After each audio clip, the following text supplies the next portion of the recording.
आमर प्रिय नेता नवीन बाबू अनुमोदन क्रमे दलर वरिष्ठ और दक्ष नेता मानू नहीं नवीन बाबू तांकर टीम गठन करचंती एवं कर्मकर्ता गठन करचंती। से कर्मकर्ता अनुजाई आज आपण माने जानिचंती कि सीनियर वाइस प्रेसिडेंट भावरे 13 जन को एवं वाइस प्रेसिडेंट भावरे 10 जन को, सीनियर जनरल सेक्रेटरी भावरे 22 जन को एवं जनरल सेक्रेटरी भावरे 35 जन को नवीन बाबू नियुक्ति देइचंती। एवं एई नियुक्ति अनुसार आमर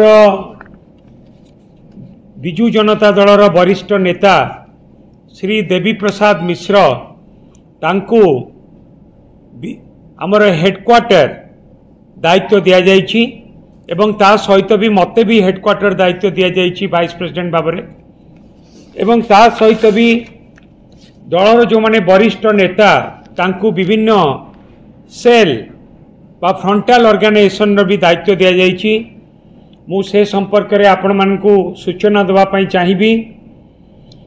विजु कृषक जनता दल भावरे श्री प्रसन्न आचार्य को दायित्व दिया जाइछि, से सीनियर वाइस प्रेसिडेंट एवं विजु कृषक जनता दलर दायित्व तुलेबे। Shri Anang Uday Singh senior vice president एवं Shri Anang Uday Singh Deo senior vice president एवं बीजेडी रीजनल डेवलपमेंट सेल रो दायित्व तांकु दिया जाइछि। Shri Ranendra Pratap Swain senior vice president तांकु बीजेडी कोऑपरेटिव सेल दायित्व दिया जाइछि। श्री बद्रीनारायण पात्र सीनियर वाइस प्रेसिडेंट तांकु शिक्षा और शिक्षक सेल रो दायित्व दिया जाइछि। डॉक्टर रमेश चंद्र चाउ पटनायक सीनियर वाइस प्रेसिडेंट सहित बीजेडी फिशरमैन सेल रो दायित्व दिया जाइछि। श्री मंगला किसान सीनियर वाइस प्रेसिडेंट सहित तांकु ट्राइबल सेल रो दायित्व दिया जाइछि। श्री देवाशीष सामंतराय वाइस प्रेसिडेंट दायित्व सहित तांकु सीनियर सिटीजन सेल रो दायित्व दिया जाइछि। Doctor Arun Kumar Sahoo vice president दायित्व सहित तांकु ओबीसी सेल रो दायित्व दिया जाइछि एवं श्री महेश साहू को सीनियर जनरल सेक्रेटरी दायित्व सहित तांकु शेड्यूल कास्ट सेल बा एससी सेल रो दायित्व दिया जाइछि। श्री अमर पटनायक को सीनियर जनरल सेक्रेटरी दायित्व सहित BJD IT and social media cell दायित्व मध्य दिया जाइछि। एवं ता सहित आज पार्लियामेंटरी अफेयर्स कमिटी बहुत दिन परे पॉलिटिकल अफेयर्स कमिटी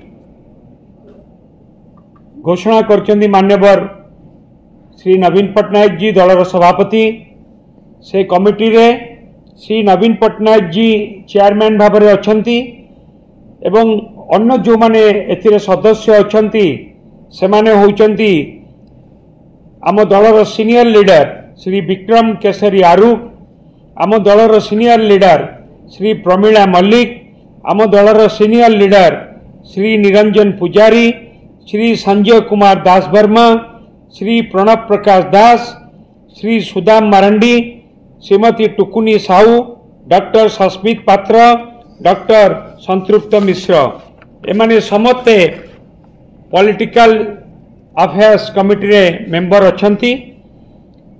एवं ए कमिटी हेला परे आम समस्तंकर विश्वास और भरोसा विजु जनता दलर सांगठनिक कार्यक्रम सारा ओडिशा रे राज्य स्तर रे, जिला स्तर रे, ब्लॉक स्तर रे एवं गाँव रे मध्य क्रियाशील हब एवं ओडिशावासी स्वार्थ पाई आमर लड़ाई चालू रहिब।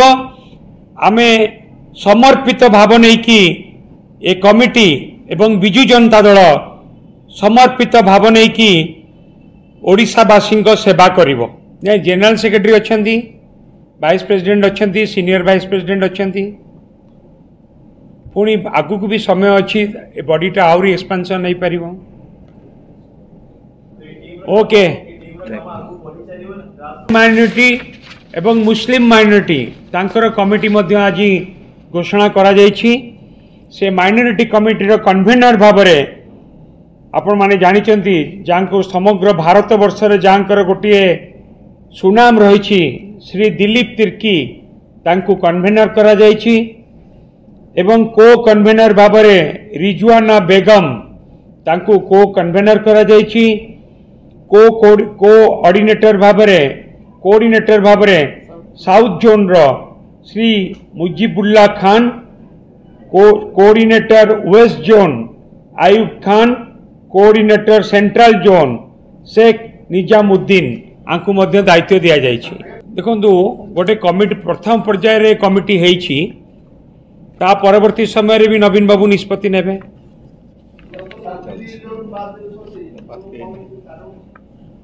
नहीं सेमती देखो आपण देखिए senior vice president senior general secretary एमान को टोटाली 81 जन को लेकिन कमिटी करा जायछि। सारा ओडिशा रे बिजू जनता दलर बहुत नेतृवृंद अछंती एवं धीरे धीरे समस्त को विभिन्न स्तर रे दायित्व देकी आमे काम करिवु।